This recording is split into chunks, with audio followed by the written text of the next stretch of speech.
எப்படி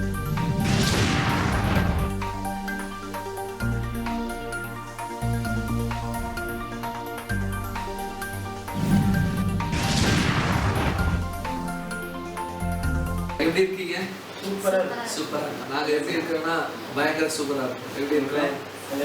பயங்கர சூப்பரா இருக்கும். ஹல்லேலூயா. வாசிப்போம் செய்திக்கு ஆதாரமாக மத்தேயு 6ஆம் அதிகாரம் 1ஆம் வசனம். நீங்கள் ஜெபம் பண்ண வேண்டிய விதமாவது பரமண்டலத்தில் இருக்கிற ஆமென். ஜெபத்தை குறித்து என்ன செய்து கொண்டிருக்கோம், பார்த்து கொண்டிருக்கிறோம். ஆமென். ஜெபம் என்பது தேவனை நாம் துல்லியமாக தெரிந்து கொள்வது. கர்த்தர் எப்படிப்பட்டவர், கர்த்தர் எவ்வளவு காரியங்கள் நமக்கு வைத்திருக்கிறார், ஜெபித்தவுடன் நமக்கு எப்படி பதிலை கொடுக்கிறார் என்பதை என்ன செய்ய முடியும், துல்லியமாக பெற்றுக்கொள்ள முடியும். சங்கீதம் 65:2 சொல்லப்பட்டிருக்கிறது, அவர் ஜெபத்தை கேட்கிறவர் என்று சொல்லுவார். ஜெபத்தை கேட்கிறவர் என்று சொல்லப்பட்டிருக்கு. அப்போ யார்கிட்ட நாம ஜெபித்தால் அந்த ஜெபம் கேட்கப்படுமோ அவர்கிட்ட தான் கேட்க முடியும். ஆக நாம ஜெபத்தை கேட்கிறவர்கிட்ட கேட்கிறோம். அப்ப ஜெபத்தை கேட்கிறவர்கிட்ட கேட்கிறதுனால அவர் யார் என்பதை நமக்கு கண்டுகொள்ள முடியும். ஜெபம் என்பது அடிப்படையில் மாறுபட்ட எனக்குள் உண்டாகும் மிகப்பெரிய அனுபவம் அல்லது ஒரு மாற்றம் அல்லது பலன் அல்லது உயர்நிலை. அடுத்தது ஜெபம் என்றால் ஆண்டவர் எனக்காக கல்வாரி சிலுவையில சம்பாதித்து வைத்த எல்லா காரியத்தையும் நான் கேட்பதற்காக அல்ல, பெற்றுக்கொள்வதற்காக, எடுத்துக்கொள்வதற்காக நான் போகிறேன். ஜெபம் என்றால் ஆண்டவர் எனக்கு சம்பாதித்து வைத்தவைகளை நான் எடுத்துக்கொள்வதற்காக நான் போகிறேன் என்பதற்காக ஜெபம் என்ன செய்யப்படுகிறது, நமக்கு இருக்குது. பரமண்டலங்களில் இருக்கிற எங்கள் பிதாவை அப்படின்னா பரமண்டலத்துல தேவன் இருக்கிறார், நாம் அங்கிருந்து தான் வந்தோம். ஆகவே அவர்கிட்ட தான் நம்ம கேட்க முடியும். பிதாவை என்றால் அவருக்கு நமக்கு ஒரு உறவை ஏற்படுத்தி அவர் தகப்பன். அப்ப தகப்பன் என்றால் அவர் தான் எல்லாவற்றிற்கும் தகப்பன். உலகத்தில் இருக்கிற எல்லா ஜீவராசிகளுக்கும் அவர் தான் நம்முடைய ஆண்டவராகி கர்த்தர் தான் அவர் பிதா. ஆமென். பாட்டையர் என்று சொல்லப்பட்டிருக்கிறது. கிரேக்க வார்த்தையில பாட்டையர் என்றால் குயவன். குயவன் அந்த பாட்டையர்ங்கிற வார்த்தைலாம் பாட்டையர் என்ற வார்த்தை இருந்தது. அப்போ குயவன். அப்போ 3 இடத்துல தான் இந்த குயவன் நிறைய இடத்துல சொல்லப்பட்டிருக்கு. கிட்டத்தட்ட 18 இடத்துக்கு மேல சொல்லப்பட்டிருக்கு. குயவன் என்று சொல்லப்பட்டிருக்க 3 இடத்துல தான், அதாவது சிருஷ்டிகர், சிருஷ்டிகர்த்தர் என்று என்ன செய்யப்பட்டிருக்கு சொல்லப்பட்டிருக்கு. அப்ப அவர் தான் என்னை உண்டாக்குனார். வேதத்துல வாசிக்கணும். நீங்க வாசிச்சு பார்த்தீங்க அப்படின்னா 2 பேரும் புத்தகம் 2ஆம் அதிகாரத்துல 2:4 நீங்க வாசிச்சு பார்த்தீங்கன்னா அவர் சகல ஜீவராசிகளுக்கு அவர் தான் தகப்பன் என்று அப்படின்னு சொல்லப்பட்டிருக்கு. ஆமென். அல்லேலூயா. அவர் தான் தகப்பன். அப்போ அவர் தகப்பனான பிறகு அவர்கிட்ட தான் கேட்க முடியும். அப்பட்ட தான் என்ன செய்ய முடியும், பிள்ளைங்க கேட்க முடியும். ஆகினால அவர்கிட்ட போய் கேளுங்க அப்படின்னு என்று சொல்லி ஆண்டவராய் கர்த்தர் சொல்கிறார். உங்களுடைய நாமம் பரிசுத்தப்படுவதாக அப்படின்னா, உங்களுடைய நாமம் பரிசுத்தப்படுவதுன்னா அவருடைய நாமம் பரிசுத்தப்படுவதாக என்று சொல்வது நிமித்தமாக பரிசுத்தப்படுவது அல்ல. அப்படி நாமத்தை தரிப்பிக்கப்பட்டிருக்க அந்த நாமம் எனக்குள்ள பரிசுத்த குலைச்சல் ஆகாதபடிக்கு பரிசுத்தமாகப்படுவதாக என்று என்ன செய்தார், ஆண்டவராய் கர்த்தர் இங்கே அறிவுறுத்துகிறார். இப்படி ராஜ்யம் வருவதா, அப்படியே ராஜ்யத்துல என்ன உண்டு, சந்தோஷம் உண்டு, சமாதானம் உண்டு, நிம்மதி உண்டு, ஆளுகை உண்டு, கீழ்ப்படுதல் உண்டு, பிசாசின் மேல் அதிகாரம் உண்டு, ஒற்றுமை உண்டு, ஐக்கியம் உண்டு, எல்லா அன்பு உண்டு, எல்லாம் உண்டு. அப்ப இது காரியங்கள்லாம் இல்லை அப்படின்னா ஏதோ ஒரு ராஜ்யம் நம்முடைய குடும்பத்துல அல்லது நம்ம உள்ளத்துல செயல்பட்டு கொண்டிருக்கு. அந்த ராஜ்யத்தினுடைய வல்லமையின் கீழிருந்து நாம் விடுதலை செய்து ஆண்டவர் இன்னொரு ராஜ்யத்துக்குள்ள கொண்டு வந்து நம்மை ராஜ்யம் நம்மை அதிகாரியாக அல்லது ஆளுநராக அல்லது ராஜாவாக வைக்கிறோம். ஆமென். ஒருபோதும் ஆண்டவராக இயேசு கிறிஸ்து தன்னுடைய இரத்தத்தினால கழுவி அடிமையாய் வைப்பதில்லை. ஏன்னா பாவத்திலிருந்து அடிமையா இருந்தோம். அந்த பாவத்திலிருந்து அடிமையா இருக்கிற நம்மை மறுபடியும் தன்னுடைய இரத்தத்தினால கழுவி அடிமையா வைக்க விரும்பவில்லை.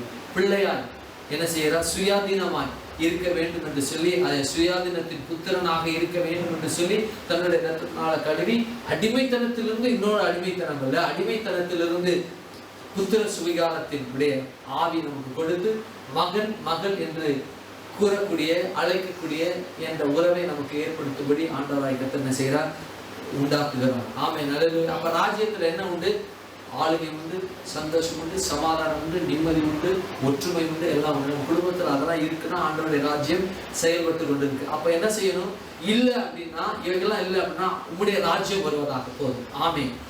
ஆண்டவர் பிதாவே உம்முடைய ராஜ்யம் வருவதாக. ஆமென். அந்த ஒரு வார்த்தை போது எல்லாத்துக்கும், எல்லா வீட்டில் உள்ள எல்லா அலங்கோலமும், வீட்டில் எல்லா ஒழுங்கீனங்களும் என்ன ஆகணும், ஒழுங்காய் மாறிவிடும். ஆமென். அல்லேலூயா.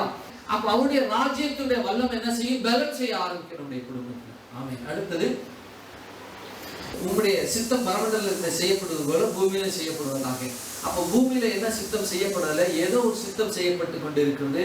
ஏதோ ஒரு ஆளுடைய நபருடைய அல்லது ஒரு வல்லமையுடைய விருப்பம், சித்தம் என்றால் விருப்பம் என்ன செய்யப்பட்டிருக்கு, செயல்பட்டு கொண்டு இருக்கிறது. அப்ப பூமியில இன்னொரு மனிதனுடைய விருப்பம், இன்னொரு ஆளுகையினுடைய விருப்பம், ஏதோ ஒரு தீய சக்தியினுடைய விருப்பம் செயல்பட்டு கொண்டிருக்கிறதுனாலதான் உலகத்துல மக்களிடையே பிரிவினைகள், சண்டைகள், கோபங்கள், இன்னும் என்னென்னலாம் லிஸ்ட் போட்டு வைக்க முடியுமோ, அதாவது மனித குலத்திற்கு விரோதமாய், பூமிக்கு விரோதமாய் என்ன காரியெல்லாம் லிஸ்ட் போட்டு வைக்க முடியுமோ அதுக்கு சொந்தக்காரன் யாரும் இந்த உலகத்தினுடைய அதிபதி, அவனுடைய ராஜ்யத்தின். அதனாலதான் அவனுடைய விருப்பம் செயல்பட்டு கொண்டிருக்கு. அப்ப அவனுடைய விருப்பம் நம்முடைய குடும்பத்தில் என்ன கிடையாது, செயல்படும். பக்கத்துல பார்த்து சொல்லுங்க, ஆண்டவருடைய ராஜ்யம் என் வீட்டுல செயல்பட்டு கொண்டிருக்கு. ஆமென், அல்லேலூயா, அல்லேலூயா. எங்க வீட்டுல அவருடைய விருப்பம் தான் செயல்பட்டு. பக்கத்துல பார்த்து சொல்லுங்க, இயேசுடைய விருப்பம் தான் எங்க வீட்டுல செயல்பட்டு கொண்டிருக்கு. பிடிச்சு பற்றி கொண்டு சொல்லுங்க. ஆமென், அல்லேலூயா, ஆமென். பற்றி கொண்டு சொல்லுங்க, இயேசுடைய விருப்பம் எங்க வீட்டுல என்ன செய்யப்பட்டு கொண்டிருக்கு, விரும்பப்பட்டு கொண்டிருக்கு, செயல்பட்டு கொண்டிருக்கு. சொல்லுங்க, சாட்சிக்கு சொல்லுங்க. இயேசுடைய விருப்பம் எங்க வீட்டுல செயல்பட்டு கொண்டிருக்கு. எங்க வீட்டுல அவருடைய விருப்பம் செயல்பட்டு கொண்டிருந்தா நாம எப்படி இருப்போம், சந்தோஷமா இருப்போம். அப்ப சந்தோஷம் இல்லாத காரணம் ஏதோ ஒரு விருப்பம் செயல்பட்டு கொண்டிருப்பதனால அந்த சந்தோஷ குலைச்சல், இந்த சமாதான குலைச்சல், நிம்மதி குலைச்சல், அந்த ஒருமனத்தின் குலைச்சல் எல்லாம் உண்டாவதற்கு காரணம் அது. ஆகவே அப்படி இல்லை அப்படின்னா இயேசுடைய விருப்பம் எங்க வீட்டுல நடைபெறுவதாக, நடைபெற்று கொண்டிருக்கிறது. ஆமென் அப்படின்னு சொல்லுங்க.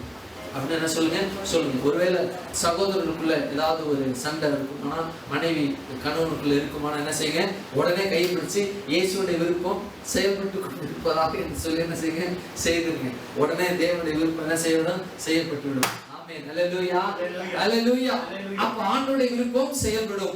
எங்களுக்கு வேண்டிய ஆகாரத்தை எங்களுக்கு தாரும். அப்படின்னா நமக்கு தெரியும் சரீரத்துக்குரிய ஆகாரம் எதெல்லாம் சாப்பிடணும், சரீரத்துக்கு இல்லாத ஆகாரம் எல்லாம் எதை சாப்பிடக்கூடாது என்று நமக்கு தெரியும். நல்ல சரீரத்துக்குள்ள ஆகாரம் என்ன ஆகாரம், நல்ல பிரியாணி, குஸ்கா, கேக்கு அதெல்லாம் சாப்பிடணும். சரீரத்துக்கு இல்லாத ஆகாரம் எது, சைனைடு, என்னது அரளிக்கொட்டை, வேற என்ன இருக்கு, ஊமத்தங்காய் சொல்லுவாங்க இல்லையா, அதெல்லாம் என்ன செய்யக்கூடாது, சரீரத்துக்கு கெடுக்கக்கூடிய, உயிரை பறிக்கக்கூடிய, அதெல்லாம் என்ன செய்யக்கூடாது, சாப்பிடக்கூடாது. நீ அதை சாப்பிடாதுன்னா சாப்பிடாது, அவ்வளோ முடிஞ்சிருச்சு. நான் சாப்பிட்டு தான் பார்ப்பேன், அது உன் இஷ்டம். ஆண்டவர் சொல்றாரு, நீங்க உபாகம புத்தகத்துல பார்த்தீங்கன்னா, நன்மையும் தீமையும் உனக்கு உண்டாக வைத்திருக்கிறேன், அதை நீ தெரிந்து கொள். நீ நன்மையை பெற்று வாழும்படி நன்மையை நீ தெரிந்து கொள், அப்படி சொல்றாரு. ஒரு உலகத்துல மிகப்பெரிய ஒரு வாத்தியார் இருந்தார் அப்படின்னா அந்த வாத்தியார் நம்ம வாத்தியார் தான். அவருடைய பேர் இயேசு கிறிஸ்து. வாத்தியார்னா வேற யாரும் கிடையாது, வேற யாரும் நினைச்சாரு வாத்தியார், அரசியல்வாதி. நம்முடைய ஆண்டவராக இயேசு தான் சரியான கர்த்தர் தான், சரியான ஆசான், சரியான ஆசாரியர். அவர் தான் எக்ஸாம் வச்சு இதை கொஸ்டின் பேப்பர் இருக்கு, இதை ஆன்சர் இருக்கு. கொஸ்டின் பேப்பர்ல கொஸ்டினை மாத்திரம் எழுதாத, ஆன்சரே எழுது. ஆன்சர் தான் உனக்கு முக்கியம், அதுதான் நீ வாழ முடியும், ஆன்சர் எழுதுன்னு சொல்றாரு. நன்மையும் தீமையும் இல்லை, நன்மை வலது பக்கம் தான் நன்மை. நன்மையையும் தீமை உனக்கு உருவா வச்சிருக்கேன், தீமையை வெறுத்து நன்மையை பற்றிக்கொள், அதே உனக்கு ஜீவன், அதை தெரிந்துகொள் அப்படின்னு சொல்றோம். ஆகாரம் எதை சாப்பிடணும், நல்ல ஆகாரத்தை சாப்பிடணும். நாம சரீரத்துக்கு வேண்டிய நல்ல அதுபோல் ஆவிக்குரிய ஆகாரம் நம்ம எதை சாப்பிடணும் அப்படின்னா, கெட்ட ஆகாரம் எது, வாட்ஸ்அப் மூலமா, ஃபேஸ்புக் மூலமா, மற்றவங்க பேசுறது மூலமா, மற்றவங்க ஒருவருக்கு ஒருவர் பேசிக்கொள்வது. அதாவது ஒருத்தவங்க இன்னொருத்தவங்களுக்கு அவன் இந்த மாதிரி பண்ணிட்டான் தங்கச்சி, இந்த மாதிரி பண்ணிட்டான் அக்கா, அந்த மாதிரி இருக்கிறாங்க அக்கா, அவன் இந்த மாதிரி பண்றான், அவன் இந்த மாதிரி இருக்கிறான், அவன் இவளும் அப்படி ஏதாவது பேசுனாங்கன்னா கெட்ட வார்த்தைகள் அவைகள்லாம். சரீருக்கு கெட்ட வார்த்தை மாத்திரம் இல்லை, உள்ளான மனுஷனுக்கு தேவையில்லாத ஆகாரத்தை நம்ம கேட்பது நிமித்தமாக அங்க அந்த மனுஷனுக்கு ஆகாரத்தை என்ன, தவறான ஆகாரத்தை கொடுக்கிறோம். நமக்கு ஏற்ற ஆகாரம் இதோ இருக்கு நம்முடைய கையில. ஆமென், அல்லேலூயா, அல்லேலூயா. நம்முடைய ஆகாரம் இதோ இருக்கு. பக்கத்துல பார்த்து சொல்லுங்க, எனக்கு என்னுடைய ஆவிக்குரிய மனுஷனுடைய ஆகாரம் தேவனுடைய வசனம். ஆமென், அல்லேலூயா. இந்த வசனம் தான் இந்த மனுஷனுக்குள்ள ஆகாரம். இந்த ஆகாரத்தை நல்லா புசிச்சிட்டோம் அப்படின்னா உள்ள மனுஷன் என்ன பலன் அடைவான். இயேசு நாமத்துல அப்பாலே போ சாத்தானேன்னு அந்த மனுஷன் சொல்ல அது கீழ்ப்படி சொல்லுவோம். அல்லேலூயா, ஆமென், அல்லேலூயா. அப்படிப்பட்ட ஒரு வல்லமை, அப்படிப்பட்ட ஒரு பலன், அப்படிப்பட்ட ஒரு சக்தி, அப்படிப்பட்ட ஒரு ஆளுகை அந்த உள்ளான மனுஷனை, எனக்குள்ள இருக்கிற அந்த மனுஷனுக்குள்ள உண்டாகும். அடுத்தது, எங்கள் கடனாளிகளுக்கு நாங்கள் மன்னிக்கிறது போல எங்கள் கடன்களை எங்களுக்கு மன்னியும். இந்த காரியத்தை என்ன செய்து கொண்டிருக்கிறோம், தியானித்துக் கொண்டிருக்கிறோம். ஆமென். கடந்த வாரத்துல லாபான் அந்த யாக்கோபு என்ன செய்றாங்க, போய் சேர்ந்தாங்க. போய் சேர்ந்துட்டு வஞ்சிக்கப்படுறான். லாபானால வஞ்சிக்கப்படுறான். அப்ப லாபானால வஞ்சிக்கப்பட்ட நிமித்தமாக நான் உன்னை வஞ்சிச்சேன், அதனால நான் உன்னை மன்னிச்சுக்கிறேன். மன்னிப்பு யாரிடம் கேட்க வேண்டும்?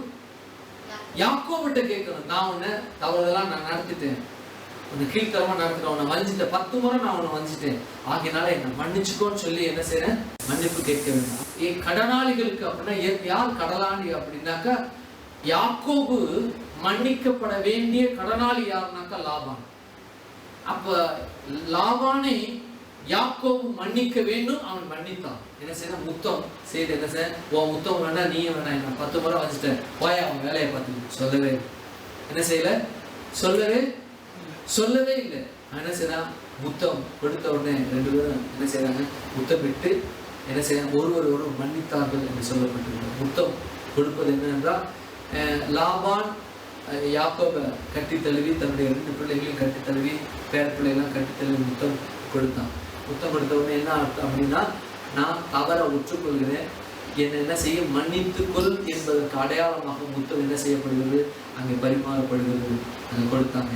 அப்போ உன் முத்தம் வேணா உன் மூஞ்சி போய் அவன் வேலையை பார்த்துட்டு சொல்லலை. அவன் என்ன செய்தான், யாக்கோபு தன்னுடைய மாமனாகிய லாபானை என்ன செய்தான், மன்னித்தான், முத்தமிட்டான். மன்னிக்க கடனாளியாக இருந்த அந்த லாபானை மன்னித்தான். அந்த கடன் பெற்றவன் யாக்கோபு. அல்லேலூயா. பாருங்க, மன்னிக்க வேண்டிய தயவு பெறுத்தவர்கள் நாம். அப்போ மன்னிக்கப்பட வேண்டும் என்கிற ஒரு காரியமானது நம்முடைய வாழ்க்கையில ஒரு செயலாக அல்லது ஒரு பண்பாக, ஒரு கேரக்டராகவே மாற வேண்டும் என்று தேவன் விரும்புகிறார். ஆமென். அல்லேலூயா, அல்லேலூயா. கடந்த வாரத்தில் நான் சொன்னேன், அடுத்த வாரம் என்ன செய்வோம், தேவன் எப்படி அதாவது கடன் ஆளியாக இருந்து அவர் மன்னிக்கிறார், அவருடைய கேரக்டர் எப்படிப்பட்டது என்பதை வாரத்தில் நம்ம தியானிப்போம் என்று சொன்னோம். அதை என்ன செய்ய போறோம், தியானிக்க போகிறோம். நாம் நம்முடைய வாழ்வில் கடனாளிகளுக்கு மன்னிப்பது போல என்று அந்த சொல்லப்படுகிற அந்த வார்த்தையானது என்னுடைய வாழ்க்கையில ஒரு பண்பாக, ஒரு கேரக்டராக மாற வேண்டும் என்று ஆண்டவராகிய கர்த்தர் விரும்புகிறார். ஏன் அப்படின்னா, அவர் சொல்றது மாத்திரம்தான் சொல்லுவாரு, செயல்ல காண்பிக்க மாட்டார் என்பதல்ல, காண்பிக்க இயலாதவர் என்பதல்ல. அவர் ஆண்டவராகிய இயேசு கிறிஸ்து தன்னுடைய வாழ்நாளுக்கு முன்பாக, அதாவது வாழ்நாள்ல மாத்திரமல்ல, ஆதாம் ஏவாள் காலத்திலிருந்தே உலக தோற்றத்துக்கு முதற்கொண்டே என்ன செய்யப்பட்டது, என்ன அவருடைய கேரக்டர் எப்படிப்பட்ட கேரக்டரா இருந்ததுனாக்கா, மன்னிக்கக்கூடிய கேரக்டரா இருந்தது. வாசிங்க, வெளிப்படுத்தின விசேஷம் 13:8 வாசிங்க.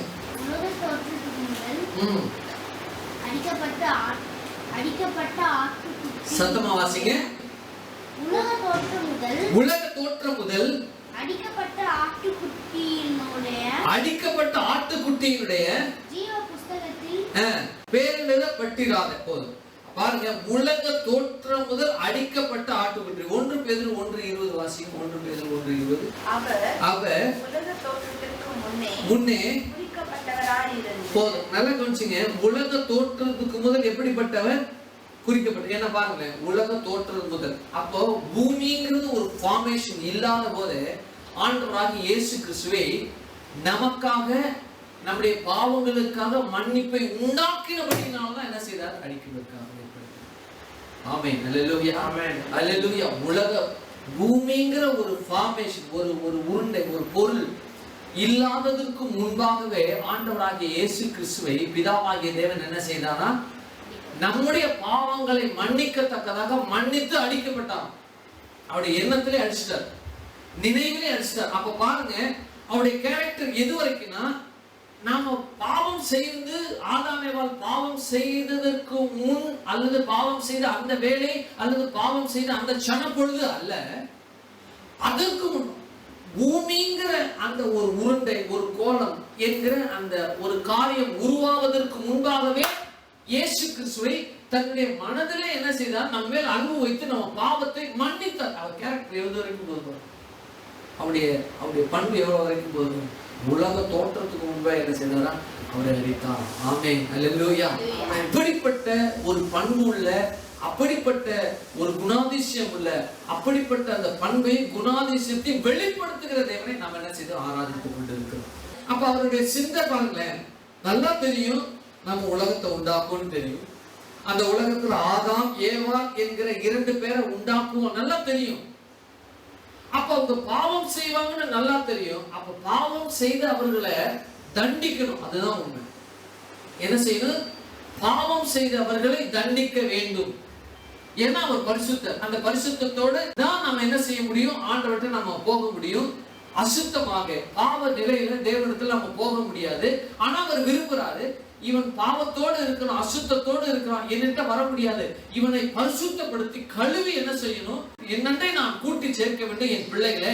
ஆகவே மனதிலேயே அடித்து விட்டான்.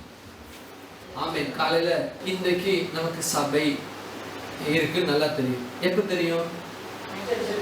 தெரியும்? வெள்ளிக்கிழமை வந்தானே நாளைக்கு சனிக்கிழமை, நாளைக்கு சர்ச்சு. அப்ப சர்ச்சு அப்படிங்கும் போதே நம்ம ஆண்டவர் ஆராதிப்போம், வசனத்தை கேட்போம், நமக்காக ஜெபம் பண்ணுவாங்க. அந்த காரியங்கள்லாம் அதுல காணப்படும். நம்ம ஜெபிக்கும் பொழுது, ஆராதிக்கும் பொழுது ஆண்டவர் என்னோடு இடைபடுவார், அது எனக்கு பலன் இருக்கு அப்படின்னு இங்க பெற்றுக்கொண்ட நிமித்தமாக நாம என்ன செய்வது இல்லை, அதை உணர்வது இல்லை. நாம எப்ப நினைக்கிறோமோ அப்பவே அந்த செயல் நமக்குள்ள வந்துருச்சு. அப்படிப்பட்ட ஒரு தேவனுடைய காரியம் என்னவென்றால், அவர் மன்னிப்பு என்ற அந்த ஒரு காரியம் எப்பொழுது என்றால், உலகம் உண்டாவதற்கு முன்பாகவே ஆண்டவராக இயேசு கிறிஸ்துவை இந்த மனுஷனுக்குள்ள இருக்கிற ஆவி உயிர்ப்பிக்கப்பட வேண்டும், இந்த உடம்புக்குள்ள இருக்கிற அந்த மனுஷனுடைய ஆவி உயிர்ப்பிக்கப்பட வேண்டும் என்று சொல்லி அடிக்க. உங்க பேர் நல்லா தெரியும், உலக தோற்றத்துக்கு முன்பாக. ஆமென். அல்லேலூயா. இங்க இருக்கிற ஒவ்வொரு இந்த நம்முடைய சபையில இருக்கிற ஒவ்வொரு பிள்ளைகள், ஒவ்வொரு சிறு பிள்ளைகள், பெரியவர்கள் எல்லாரும் பேரும் ஆண்டவராக இயேசு கிறிஸ்துவுக்கு தெரியும். எப்பனா உலக தோற்றத்துக்கு. ஏன் அப்படின்னா அவருடைய மன்னிக்கிற பண்பு அதுல இருந்து தொடங்கினபடினால, நான் என்னுடைய ரத்தத்தினால என் பிள்ளைய நான் கழுவி என்னுடைய சமூகத்துல என்னுடைய சபையில நான் கூட்டி சேர்ப்பேன். அவங்க என்ன துதிப்பாங்கன்னு நல்லா தெரியும். அவர் என்ன மன்னிப்பாருன்னு அவங்க நல்லா தெரியும்.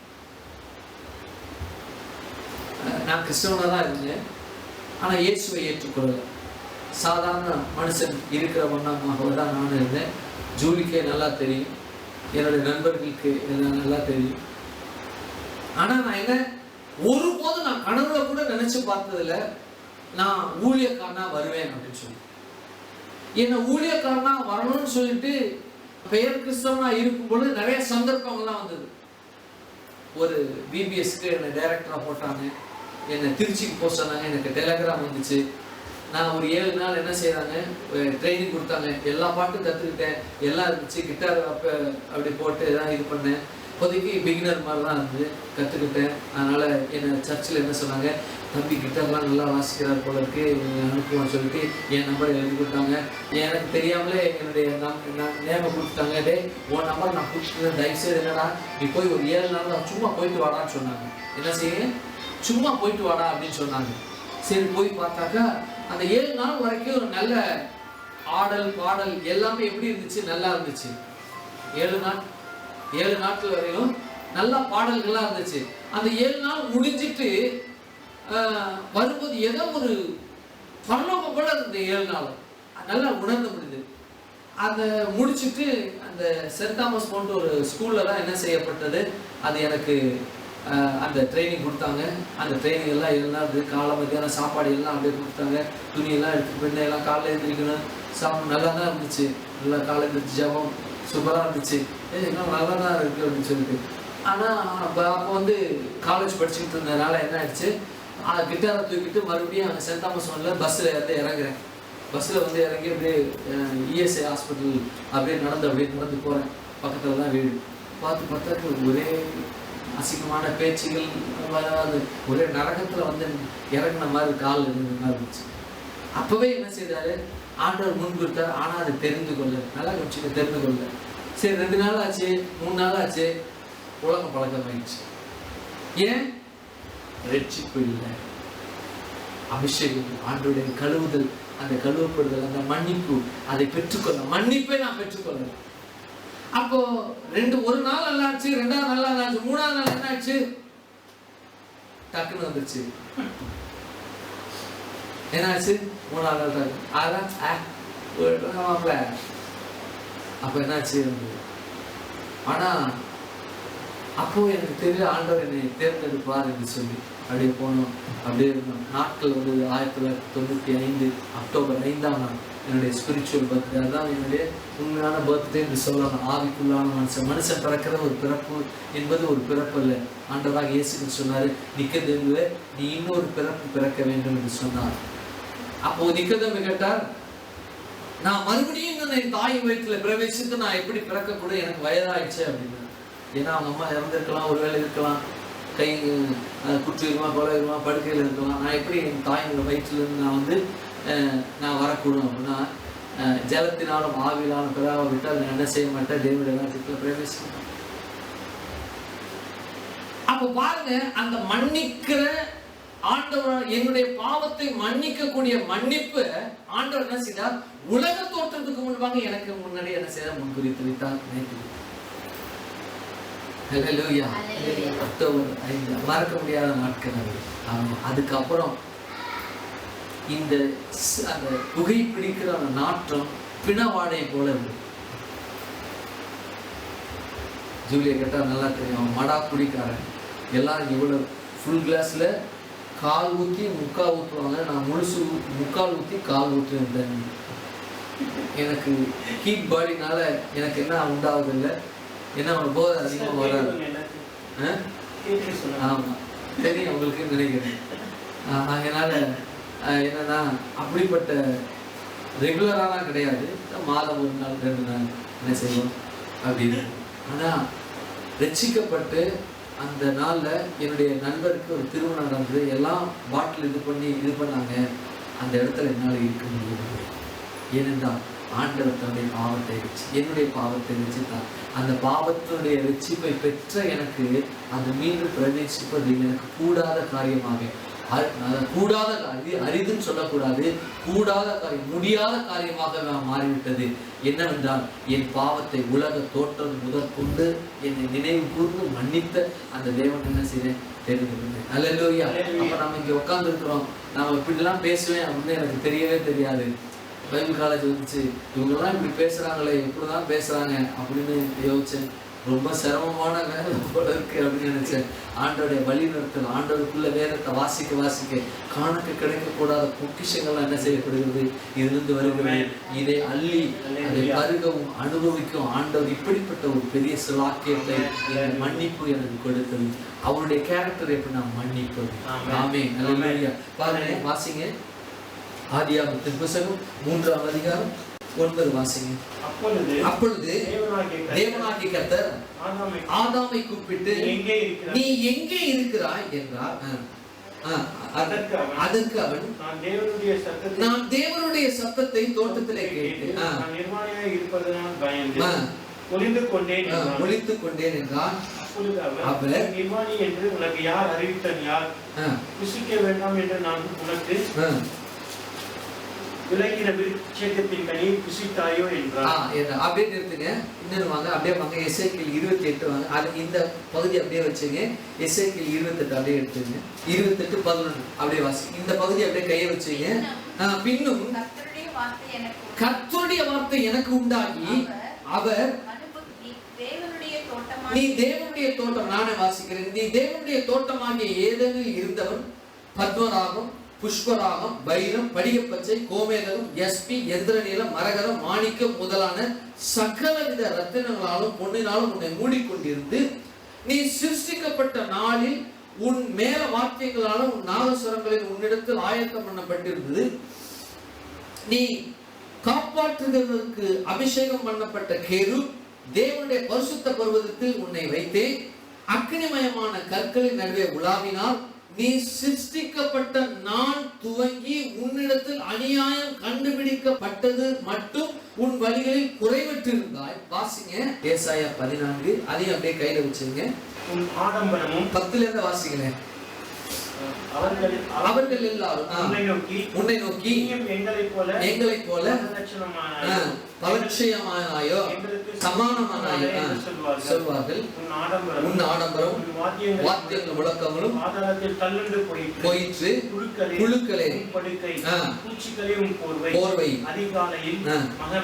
அதிகாலையின் மகனாகிய விடிவெளியே வானத்திலிருந்து விழுந்தாய், ஈனப்படுத்தினவனே வெட்டப்பட்டாயே, நான் வானத்துக்கு ஏறுவேன், நட்சத்திரங்களுக்கு மேலாக உயர்த்துவேன், வடபுறத்தில் உள்ள ஆராதனை கூட்டத்தின் பர்வதத்திலே வீற்றிருப்பேன் என்றும், நான் மேகங்களுக்கு மேலாக உன்னதங்கள் ஏறுவேன் என்றும், உன்னதமானவருக்கு ஒப்பாவேன் என்றும் நீ உன் இருதயத்தில் நல்லா கவனிச்சுக்க. நீ உன் இருதயத்துல சொன்னாய். நல்லா கவனிச்சுக்க. உன் இருதயத்துல சொன்னாய், செய்யல. யார் இது? யார் இது? லூசிஃபர். ஆண்டவருக்கு 3 பிரதான தூதர்கள் இருந்தாங்க. ஒருத்தவங்க வந்து கேப்ரியல், இன்னொருத்தர் வந்து மிகாவேல், இன்னொருத்தர் வந்து ஒரு லூசிஃபர்.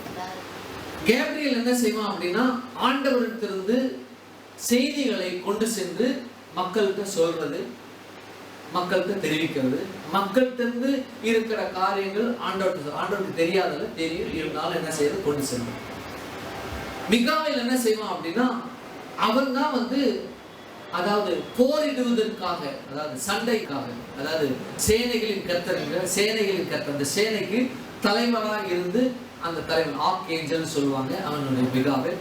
இன்னொரு ஏஞ்சல் யாரு அப்படின்னாக்கா லூசிஃபர். அவன் என்னன்னாக்கா இந்த எல்லா கேப்ரியலும் சரி மிகாவேலும் சரி இவங்களை காட்டிலும் ரொம்ப அழகானவனும் மிக சிறந்தவன். பாருங்க, எசேக்கியேல வாசிக்கிறோம். அவன் எப்படிப்பட்டவனாக்கா பத்மராகம், புஷ்பராகம், வைரம், படிகப்பச்சை, கோமேதகம், யஸ்பி, இந்திரநீலம், மரகதம், மாணிக்கம் முதலான சகல விதமான ரத்தினங்களும் பொன்னும் உன்னை மூடிக்கொண்டிருந்தது.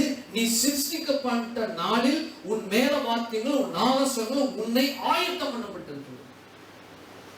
எதற்கு? தேவனை நல்லா கவனிச்சுங்க. தேவனை ஆராதிப்பதற்காக இந்த எல்லாமே இவனுக்கு அவனை பார்த்த அவ்வளவு ஒரு அழகு. வேதம் வர்ணிக்குது பாருங்க. மனுஷனை கூட அப்படி வர்ணிக்கல. அவ்வளவு நேர்த்தியாய் மரகதம் அவனை பார்க்கும்போது அப்படியே ஜொலிப்பான். அக்னிமயமான கல்லுல அப்படியே உலாவுகிறான். அவ்வளவு உயர்வான. ஏன்னா ஆராதனை செய்கிற ஆண்டவருக்கு ஆராதனை செய்கிற எந்த மனுஷனும் எந்த மனுஷையும் நல்லா எழுதி வச்சுங்க, மனதில் எழுதி வச்சுங்க. ஆராதனை செய்கிற எந்த மனுஷனும் மனுஷியும் தேவனுடைய பார்வையில மிக விலையேற பெற்றவர்கள். ஆண்டவர் எப்போ ஆராய்ச்சிருக்கீங்க, ஆண்டவர் துதிச்சுக்கிட்டே இருக்கு. ஆண்டவருடைய பார்வையில லூசிஃபர் எவ்வளவு அழகா விழுவதற்கு முன்பாக எவ்வளவு அழகா சித்தரிக்கப்பட்டு என்னென்ன காரியங்கள்லாம் அவனுக்கு சொல்லப்பட்டதோ அதை காட்டிலும் மேலாக நம்மை பார்க்கிறது. இவன் இவ்வளவு சிறப்பு பெற்றிருந்தான், இவ்வளவு காரியங்கள் இவனுக்குள்ள இருந்தது, இவ்வளவு தன்மை உங்களுக்கு. ஒரு சட்டை விரிச்சா இந்த கீபோர்ட்ல மிஞ்சி போனா எத்தனை இருக்கு? ஒரு 200-300 வாத்திய கருவிகள் இருக்குமா? அதனால பல கோடி இசைக்கருவிகள். அவனால என்ன செய்ய முடியும்? விட்ட முடியும். அவ்வளவு அழகா ஆராதிப்பான். அவனை போல ஆராதிக்க இந்த உலகத்துல ஒருவராலும் முடியாது. அந்த அளவுக்கு என்ன செய்ய ஆராதித்தான். யாரு? நம்முடைய தேவன், சர்வ வல்லமை உள்ள தேவன் ஆராதித்தான். ஆனா ஆராதிப்பது அந்த காரியம் அவனுக்கு வந்த உடனே அவன் என்ன செய்தான் பாருங்க. ஒரே ஒரு காரியம், நான் மேகங்களுக்கு மேலாக உன்னதங்களில் ஏறுவேன். ஏசாயா 14 உன்னதமானவருக்கு ஒப்பாவேன் என்று நீ உன் இருதயத்தில் என்ன செய்த சொன்னாய். இருதயத்தில் என்ன செய்ய? அவன் வாயில கூட பேசல. ஏதாவது நமக்கு விரோதமா பிரச்சனை உண்டாகிட்டு இருக்கு, ஒரு காரியம் ரொம்ப தொல்லை பண்ணிக்கிட்டே இருக்கு, தொடர்ந்து ஃபோன் பண்ணிக்கிட்டே இருக்கிறான், பக்கத்துல தான் இருக்கிறான் அப்படின்னா ஒரு 2-3 தடவை கால் வரும். கால் வந்தோடனே என்ன செய்வான்? ஃபோனை சீக்கிரம் இந்த பாருங்க என்ன செய்யறேன் பாருங்க அப்படின்னு சொல்லிட்டு நான் மனசுக்குள்ளே என்ன செய்வான்? உங்கள்னு பண்றேன் பாருங்க, எங்க போறீங்க? இந்த ஒரு நிமிஷம் இந்த மாதிரி சொல்லிட்டு நம்ம என்ன செய்வோம்? போவோம். அப்போ உள்ளத்துல என்ன செய்வோம்? சொல்லுவான், அவனை உண்டு இல்லைன்னு பண்றானா இல்லையா சொல்லுவோம் இல்லையா? அது போல நான் உன்னதமானவருக்கு, மேகங்களுக்கு மேலாக ஏறி உன்னதமானவருக்கு என்ன செய்வேன்? ஒப்பாவேன். அங்க போய் நான் சிங்காசனத்தை போடுவேன்னு வாயில சொல்லல, இருதயத்துல சொன்னான். வாயில அறிக்கை செய்யல, வார்த்தை வெளிவரல. இருதயத்துல இருக்கும் போது என்ன செய்யலாம்? அவன் சொல்லிட்டான். அப்படியே வச்சு இங்க வாங்க, இதே 3:6 வாசிங்க. ஆதியாகமம் 3:6 வாசிங்க. அப்பொழுது ஸ்திரீயானவள் அந்த விருட்சம் புசிப்புக்கு நல்லதும் பார்வைக்கு இன்பமும் புத்தியை தெரிவிக்கிறதுக்கு இச்சிக்கப்படத்தக்க விருட்சமாய் இருக்கிறது என்று கண்டு கனியை பறித்து, நல்லா கண்டு அதை கனியை பறித்து புசித்து தான் புருஷனுக்கு கொடுத்தான். நல்லா கவனிச்சுங்க. முதல்ல இங்க அதே சம்பவம் தான். அவன் இருதயத்துல சொன்னா, இங்க பாக்குறா நல்லது, புசிப்புக்கு நல்லா இருக்கும், மோந்து பார்த்தா வாசனை நல்லா இருக்கு அப்படின்னு சொல்லிட்டு இருதயம் என்ன பேசிருச்சு, எடுத்து சாப்பிட்டுருவோமே. சாப்பிட்டோம். பார்த்தா இருதயத்துல நல்லது, புசிப்புக்கு இன்பமும், அதை என்ன செய்தா? உள்ளத்துல சொல்லிட்டா. 3வது செயல்ல ஈடுபட்டா, செய்துட்டான். புருஷனுக்கு கொடுத்தான். பாருங்க, பார்த்தா, உள்ளத்துல பேசினா, என்ன செய்தா? அது செயல்ல ஈடுபட்டான். ஆனா சாத்தான் என்ன செய்தான்? செயல்ல ஈடுபடவே முடியாது. ஏன் ஈடுபட முடியாது? அவன் உள்ளத்துல நினைச்சுட்டான். நினைச்ச உடனே தேவனுக்கு அடுத்த மில்லி, எப்படி சொல்றது, தேவனுக்கு தெரியாம ஒன்றும் இல்லை. தேவனுக்கு மறைவான காந்தி இல்லை என்று வேதம் சொல்லுது, சங்கீதத்துல சொல்லப்பட்டது. ஆமென். தேவனுக்கு மறைவான காந்தி இல்லை அப்படின்னு சொல்லுவோம். காந்தினா மறைபொருள்னு அர்த்தம். தேவனுக்கு மறைவான இருக்கிற மறைபொருள் ஒன்றுமே இல்லை அப்படின்னு இருக்கு. எங்க போனாலும் தாவீது சொல்றாரு, நான் பாதாளத்துக்கு போட்டு அங்க படுக்கப்பட்ட நீ அங்கே இருக்கிறீங்க, நான் கடல்ல போனாலும் என்ன செய்ய நீ அங்கே இருக்கிறீங்க, நான் எங்க போனாலும் நீங்க என்ன பார்த்துக்கிட்டே இருக்க, உங்களுக்கு மூக்கு மறைவாக நான் எங்கே போவேன் அப்படிதான் இருக்கு. ஆமென். அல்லேலூயா. அப்ப பாருங்க, இங்க 2 பேரோட செயல் இருக்கு.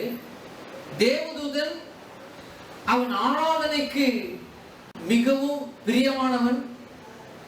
ஆர்க்ஏஞ்சல், அது பிரதான தூதன் யாரு? லூசிபர். அவன் உள்ளத்துல பேசினான். ஆனா இங்க பாருங்க, தன்னுடைய சாயல்ல சிருஷ்டிக்கப்பட்ட மனுஷன் இருக்கிறான். மனுஷன் என்ன செய்யறான்? பார்க்கறான், பேசுறான், செயலே காமிக்கிறான். அவன் ஒன்லி வாயில, மனதுல மாத்திரம் தான் சொல்ல, வாயில கூட பேசல, செயல் செய்யவே முடியாது. ஏன்னா அவர்கிட்ட நெருங்கவே முடியாது, அவருடைய பிரசன்னத்துக்குள்ள போகவே முடியாது. அவ்வளவு பயங்கரங்கள் நிறைந்த நம்முடைய தேவன், அவ்வளவு அன்பான தேவன். ஆமென். அல்லேலூயா. அவ்வளவு பயங்கரமும், அவ்வளவு வல்லமையும், அவ்வளவு மகத்துவமும் அணிந்து கொண்டிருக்கிற தேவனுடைய கேரக்டர் மன்னிப்பு. அல்லேலூயா. ஆகையினாலதான் என்ன செய்யணும்? நாம இங்க உட்கார்ந்து இருக்கோம். ஆகையினாலதான் நம்ம இங்க இருக்கிறோம். ஆகையினாலதான் நம்ம என்ன செய்ய? ஆராதிக்கிறோம். ஆகையினாலதான் அவருடைய பேரை சொல்றோம். ஆகையினாலதான் அவர் நம்ம கண்களை திறந்தார். ஆகையினாலதான் பரலோகத்திற்கு நம்மை கொண்டு செல்லும்படி ஆண்டவராகிய கர்த்தர் என்ன செய்தார்? நமக்கு ஒரு சிலாக்கியத்தை ஏற்படுத்தினார் மன்னிப்பின் மூலமாக. இந்த 2 பேர் வைக்கப்படுது. அந்த 2 பேர் வைக்கப்பட்ட அந்த நிலையில இங்க சொல்லப்பட்டிருக்கு, 2 பேரும் தவறு செய்தாங்க. ஆனா இந்த 2 பேர்ல யாரு வல்லமை உள்ளவங்க அப்படின்னு பார்க்கணும். லூசிபர் பயங்கர வல்லமை உள்ளவர்.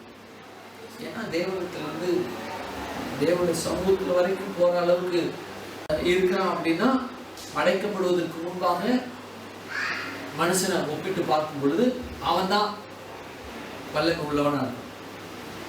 படைத்த பிறகு தன் சாயல்ல ஆண்டவர் படைக்கப்பட்ட இந்த ஆதாம் ஏவாள் லூசிபரை காட்டிலும், மிகாவாலை காட்டிலும், கேப்ரியலை காட்டிலும் நாம் தான், அல்லது ஆதி பிதாவாகிய என்னுடைய முப்பாட்டன், என்னுடைய முப்பாட்டி ஆதாம் ஏவாள், அவங்க தான் எப்படிப்பட்டவங்களா இருக்கிறாங்க? வல்லமை உள்ளவங்களா இருந்தாங்க. ஆனா அவர்களை காட்டிலும் அதிக வல்லமையும், அதிக பலனும், அதிக சக்தியும் உள்ளவர்கள் நான். ஏன்னா இயேசு கிறிஸ்து ரத்தத்தினால கழுவப்பட்டோம். ஆதாம் ஏவாள் கழுவப்பட்டோம், மன்னிப்பை பெற்றாங்க. ஆனா இயேசுடைய ரத்தத்தினால கழுவப்படாது. அப்ப ஆதாம் ஏவாள் அவங்க மகிமை அவங்கள ஆடையா இருந்துச்சு. அந்த மகிமை ஆடையா இருந்தது. நீங்க புசிக்கும் நாளில நீங்க தேவர்களை போல ஆவீர்கள். தேவர்களை போல அவங்க ஏற்கனவே தேவர்களா தான் இருக்கிறாங்க. தேவன் சாயலை உடையவர்களா தான் இருக்கிறாங்க. தேவ கேரக்டருக்கு எதையும் சொல்லியே உருவாக்கணும். என்னுடைய வாழ்க்கையில நான் பேசி என் வாழ்க்கையை நான் உருவாக்க, என்னுடைய உலகத்தை நான் உருவாக்க, எனக்கு வரப்போகிற காரியங்கள், பிறப்பிக்க வேண்டிய காரியங்கள், அறுக்க வேண்டிய காரியங்கள் எல்லாவற்றையும் என்ன செய்யறேன்? நான் அறுப்பதற்காக நான் என்ன செய்யறேன்? பெற்றுக்கொள்வதற்காக நான் இருக்கிறேன். இப்ப 2 பேர் முன்னாடி நிற்கிறாங்க. மன்னிப்பு எந்த இடத்துல இருந்து ஸ்டார்ட் ஆகுது அப்படின்னா பாருங்க, அப்பொழுது தேவனாய் கர்த்தர் ஆதாமை கூப்பிட்டு நீ எங்கே இருக்கிறாய்? தேவனுக்கு தெரியாம கிடையாது. நீ எங்க இருக்கிற கேட்கிற. நான் நிர்வாணியா இருக்கிறேன் அப்படின்னா, நிர்வாணம் அப்படின்னா அங்க லிட்டரலா சொல்லப்பட்டிருக்கு. அவன் ஒரு துணி, ஒட்டு துணி கூட இல்லாம நிக்கிறான், அந்த அர்த்தத்துல சொல்லல. நான் எல்லாவற்றையும் இழந்து நீ கொடுத்த சகல விதமான அதிகாரம், ஆளுமை, கீழ்படுத்தப்பட்ட எல்லா காரியங்களும். வாசிங்க 1ஆம் அதிகாரம் 26. நானே வாசிக்கிறேன். பின்பு தேவன் நமது சாயலாகவும் நமது ரூபத்தினுடைய மனுஷனை உண்டாக்குவோமாக, அவர்கள் சமுத்திரத்தின் மச்சங்களையும் ஆகாத்து பறவைகளையும் மிருக ஜீவன்களையும் பூமியின் அனைத்து ஊரும் சகல பிராணிகளையும் ஆழக்கடவுள் என்றார். 28. பின்பு தேவன் அவர்களை நோக்கி நீங்கள் படுகி பெருகி பூமியை நிரப்பி அதை கீழ்ப்படுத்தி சமுத்திரத்தின் மச்சங்களையும் ஆகாயத்து பறவைகளையும் பூமியில் நடமாடுகிற சகல ஜீவன்களையும் ஆழக்கடவுள் என்று சொல்லி தேவன் அவர்களை ஆசீர்வதித்தார். அப்ப என்ன காரியம்? 3 காரியம். நான் இழந்துட்டேன், நிர்வாணியா இருக்கேன். நீர் எனக்கு கொடுத்த ஆழக்கடவுள்கள் என்ற அந்த ஆளுமை என்னை விட்டு போயிடுச்சு, நான் நிர்வாணியா இருக்கேன். கீழ்படுத்துங்கன்னு சொன்னீங்க, சப்டியூ, கீழ்படுத்துங்கன்னு சொன்னீங்க. அந்த கீழ்படுத்துகிற தன்மை எனக்குள்ள இல்லாம போயிடுச்சு. என்ன எல்லாம் கீழ்படுத்துது? நான் நிர்வாணியா இருக்கேன். ஆண்டு கொள்ளுங்கன்னு சொல்ற அந்த ஆளுமை தன்மை எனக்குள்ள, அந்த அதிகாரம் என்னை விட்டு போயிடுச்சு, நான் நிர்வாணியா இருக்கேன். அந்த அர்த்தம் தான் சொல்றாங்க. நிர்வாணி, உனக்கு நிர்வாணி என்று அறிவித்தவன் யார்? நீ எங்க இருக்கிறாய்னு கேட்ட அந்த நிமிஷத்திலிருந்து ஆண்டவர் எனக்காக, நமக்காக அடிக்கப்பட்ட அந்த தேவ ஆட்டுக்குட்டியை நினைத்துதான் நீ எங்க இருக்க கேட்ட. பேசி உள்ளத்துல நினைத்து காரியத்தை செய்தாலும் ஆண்டவர் தெரியாமல தெரியும். இவன் இங்க லூசிபர் அவன் உள்ளத்துல சொல்லிக் கொண்டு இருக்கும் பொழுதே அவனை தள்ளிட்டார். போ பிசாசு. இவன் உள்ளத்துல நினைப்பான்னு தெரியும். தான் சொன்னதை, நான் தான் உலக தோற்றத்துக்கு முன்பாக அடிக்கப்பட்ட ஆட்டுக்குட்டின்ற அந்த நினைவு இருக்கு இல்லையா, தேவன் நினைத்து அந்த நினைவு கூட்டான். வேதம் சொல்றாங்க. ஏவாள் பறிக்கும் பொழுது உலக தோற்றத்துக்கு முன்பாக அடிக்கப்பட்ட ஆட்டுக்குட்டியை நினைத்தார். அமைதியா இருந்தார். புசிப்புக்கு நல்லதும் பார்வைக்கு இன்பமானது இச்சிக்கப்படத்தக்க விருப்பமான கனி என்று அவள் அதை உணர்ந்து அனுபவித்து அதை பறிச்சா இல்லையா, அந்த காரியத்தை அவ செய்யும் பொழுதே அந்த ஆட்டுக்குட்டியை நினைச்சிட்டார். அமைதியா அப்பவே என்ன செய்திருக்கணும்? லூசிபரும் அவனுக்கு பின்போன தேவதூதர்களை போல அவனுக்கு வஞ்சகத்தின் வலையில விழுந்த மானிடமே, போ உன்னை நான் பாதாளத்தை தள்ளுறேன்னு தள்ளல. ஏன்னா மன்னிக்க கூடியவர், மன்னிக்க தயை பெருத்தவர். அந்த அடிக்கப்பட்ட ஆட்டுக்குட்டிய உலக தோற்றத்துக்கு முன்பா அந்த எண்ணத்தை, அந்த பண்பை, எனக்குள்ள இருக்கிற பண்பு, மன்னிக்கக்கூடிய பண்பு, அதை நான் நினைத்தேன். ஆகையினாலதான் ஆதாமையும் ஏவாளையும் என்ன செய்ய, எங்கே இருக்கேன்னு கேட்டார். இல்லைன்னு கேட்கக்கூடிய அவசியம் இல்லை, போன்ற கோயில் சொல்லியிருக்கோம். அப்போ ஒவ்வொரு நேரத்திலையும் ஆண்டவர் கேட்கிற அந்த கேள்வியில 9 - 13 வரைக்கும் என்ன செய்யப்படுகிறதுனா அவங்க நிலையை பத்தி, நடந்த சம்பவத்தை பத்தி விவரிக்கிறாங்க. விவரிச்சுட்டு 13 - 15 வரைக்கும் அதனுடைய கான்சிக்வன்ஸ் பத்தி பேசுறாரு, விளைவை குறித்து பேசுறாரு. 16 சொல்றாரு, அவர் ஸ்திரீயை நோக்கி, நீ கர்ப்பவதியா இருக்கும் பொழுது உன் வேதனையை மிகவும் பெருக பண்ணுவேன், நீ வேதனையோட பிள்ளை பெறுவாய், உன் ஆசை புருஷனை பற்றி இருக்கும், அவன் உன்னை ஆண்டு கொள்வான் என்று சொல்லி அந்த மன்னிப்பினுடைய ஒரு தன்மை என்ன செய்யறா இங்க கொடுக்கிறான். வேதம் சொல்றாங்க இந்த சர்ப்பத்துக்கு எப்படி இருந்தது அப்படின்னாக்க, அதாவது நீங்க சைனாவில் இந்த டிராகன் நீங்க பாத்தீங்க அப்படின்னா பாம்பு மாதிரி இருக்கும். முன்னாடி பாம்பெல்லாம் அப்படியே இருக்கும், நேரம் அப்படியே வால் மாதிரி வந்துருக்கும். ஆனா ஃப்ரண்ட்லயும் பேக்லயும் 2 கால் இருக்கும். அது டிராகன். இதை போலதான் வேதவல்லன் சொல்றாங்க, இதை போலதான் ஆதியில இந்த வலு சர்ப்பம் என்று சொல்லக்கூடிய இந்த லூசிபர் என்ன செய்தது? பாம்பை வைத்து அந்த காரியத்தை செய்தபடினால நீ வயிற்றினால நகர்ந்து மண்ணை தின்றுவாய், இந்த சாபத்தை பெறுவதற்கான காரணம் இருந்தது சொல்றான். அப்ப பாருங்க, அந்த காலத்துல எப்படி இருந்திருக்கும் அப்படின்னா, பாம்பு கால் இருந்துச்சு, கால் நெளிஞ்சு வரும்போதே எல்லாம் என்ன செய்யறாங்க? பயந்து ஓடுறாங்க. கால் இருந்தா என்ன செய்யும்? மேலே ஏறி வீட்டு ஜன்னல் மேலே ஏறி என்ன செய்யும்? ஆண்டவருக்கு தெரியும், காலில் வேண்டாம் உனக்கு, காலை வச்சுக்கிட்டே 2 பேரை போட்டு தள்ளிட்டேன், என் சாயல் இருக்க உன் மஞ்சள் ரத்தங்களை போட்டு தள்ளிட்டேன், உனக்கு விஷம் வேற இருக்கு, நீ நகத்தை வயிற்றுல நடந்து என்ன செய்யுது? மண்ணத்துக்குன்னு சொல்லிட்டு என்ன செய்யுது? அங்கே சொல்லிட்டாரு. அப்போ பாருங்க, அங்கே மறுபடியும் மன்னிப்பினுடைய இன்னொரு ஒரு அங்கத்தை என்ன செய்யற? காண்பிக்கிறான். நீ என்ன செய்ய? குடும்பம் அவங்களுக்கு ஏற்படுத்தவே. ஏன்னா பழுகி பெருகின்னு சொல்லிட்டா இல்லையா? இவன் மாத்திரம் தனியா இருந்தா பழுக முடியாது, இவள் மாத்திரம் இருந்தா பழுகி பெருக முடியாது. அது 2 பேருமே வேண்டாம், செத்து போங்கன்னா அவங்க பழுகி பெருகி பூமியை நிரப்புங்கள் அந்த வார்த்தையானது பொய்யாயிடும். ஆண்டவர் பொய் சொல்லுகிற தேவன். அவர் ஒரு வார்த்தை சொல்லிட்டார்னா அந்த வார்த்தை நிறைவேறும் அளவும் அந்த பிள்ளைகளை வழிநடத்தும் கொண்டு செல்லும். ஆனா பிரச்சனை கூட இருக்கும். சில பேர் பார்த்தீங்கன்னாக்கா சபைக்கு வருவாங்க, நல்ல வைராக்கியமா இருப்பாங்க, ஆண்டவரை நேசிப்பாங்க, ஆண்டவர் ஆசீர்வதிப்பார், ஆண்டவர் வாக்குத்தத்தம் கொடுப்பாரு. உன் பிள்ளைகள்லாம் என்ன செய்வாங்க? பெரிய இடத்துக்கு போவாங்க, நல்லா வருவாங்க, நல்ல நிலையில உயர்வா நான் வைப்பேன் அப்படின்னு சொல்லுவாங்க. ஆனா கொஞ்ச நாட்கள்ல பிள்ளை பிறந்து கொஞ்ச நாட்கள்ல கொஞ்சம் செல்வம் வந்தாலும் ஆண்டவர் விட்டு வழி விலகிடுவாங்க, உலகத்தின்படி ஜீவிப்பாங்க. ஆனா அவர் சொன்ன வார்த்தை என்ன செய்யாது? ஒருபோதும் அவர்களை விட்டு நீங்காது. அந்த பிள்ளைகள் பெரிதாகி பெரியவர்கள் வர அவங்க கொண்டு சென்று என்ன செய்யும்? உயர வைக்கும். ஆனா என்ன செய்ய மாட்டாங்க? உயர இருப்பாங்க, தேவனத்துல வர மாட்டாங்க. ஆனா வார்த்தை நிறைவேறும், ஆனா அவர்கள் தேவனத்துல வர மாட்டாங்க. இதுதான் தேவனுக்கும் மனுஷனுக்குரிய. ஆண்டவர் சொன்னது பழுகி பெருகி பூமி இருக்கும். அப்ப பழுகி பெருக 2 பேர் வேணும், 2 பேர் மன்னித்தார். ஏன் மன்னித்தார்? முதல் வார்த்தை மன்னிக்க வேண்டும் என்ற அந்த குணம், மன்னிக்க வேண்டும் என்ற அந்த தன்மை நம்முடைய ஆண்டவருக்குள்ள இருந்தபடினால மன்னித்தார். அவர்களை என்ன செய்தார்? மறுபடியும் இந்த பூலோகத்துக்கு அனுப்பினார். பிசாசு எல்லாவற்றையும் உறிந்து விட்டார், நிர்வாணி அலைஞ்சாங்க. ஆனா ஆண்டவராக இயேசு கிறிஸ்துவின் திரும்ப பெற்றுக்கொண்டோம், திரும்ப வைத்துக் கொண்டிருக்கோம். நீங்க நினைக்கிறீங்க ஆதாம் ஏவாள் பெற்ற காரியத்தை காட்டிலும் நீங்களும் நானும் பெற்ற காரியம் அதிகம். ஆதாம் ஏவாள் எல்லாவற்றையும் கீழ்ப்படுத்தினாங்க, ஆளுகை செய்தாங்க, ஆண்டு கொண்டாங்க. அவர்கள் ஆண்டு கொண்டதை காட்டிலும் கீழ்ப்படுத்தினதை காட்டிலும் ஆளுகை செய்ததை காட்டிலும் நம்முடைய ஆளுகையும் ஆண்டு கொண்டதும் கீழ்ப்பதும் அதிகம். ஏன்னா அவன் இயேசுடைய இரத்தத்தினால கழுவப்படல, நாம் அவருடைய இரத்தத்தினால கழுவப்பட்டோம். கூடுதலாக இன்னொரு செய்தி, அவருடைய பரிசுத்த ஆவினால் அபிஷேகத்தை என்றென்றைக்கும் சதா காலங்களிலும் இந்த பூலோகத்தில் இருக்கும் வரைக்கும் என்ன செய்யணும்?